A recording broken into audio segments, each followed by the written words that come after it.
अगं आजी, तुला इंग्लिश नाही बोलायचंय इथे यायला. फक्त H1B आणि F1 विजावाल्यांना इंग्लिश लागतं. टुरिस्ट विजासाठी काय लागतं माहितीये का? तुम्ही तुमच्या मर्जीची लँग्वेज तिथे चूज करू शकतात. कंपल्सरी नाही की इंग्लिश बोलावी लागते. खाओ माँ कसम. टुरिस्ट विजा म्हणजे B1 आणि B2 मध्ये येतो.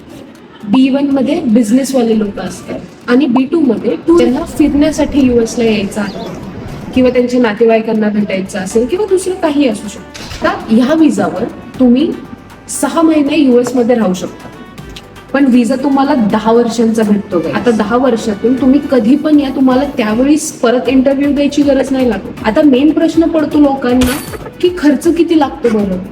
ऍप्लिकेशन पासून इंटरव्ह्यू पर्यंतचा पूर्ण खर्च सांगते मी तुम्हाला. ऍप्लिकेशन फी आहे $185, म्हणजे जवळपास 15,500 ते 16,000 रुपये लागतील.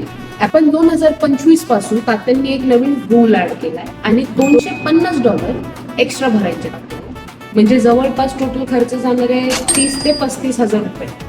ही झाली ऍप्लिकेशन फी. आता सगळ्यांचा मेन क्वेश्चन हा आहे की अकाउंट मध्ये किती पैसे दाखवावे लागतात. आन्सर इज असं काही फिक्स नाहीये. इट डिपेंड्स की तुम्ही किती दिवसांसाठी US ला येत आहे.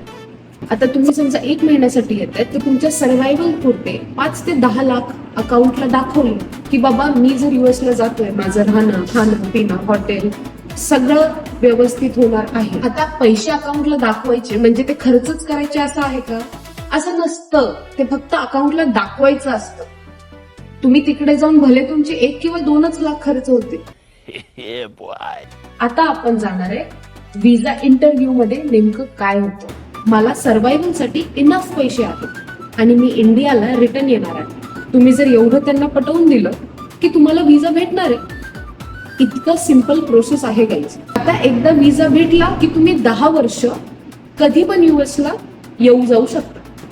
ही झाली तुमची टुरिस्ट विजाची प्रोसेस.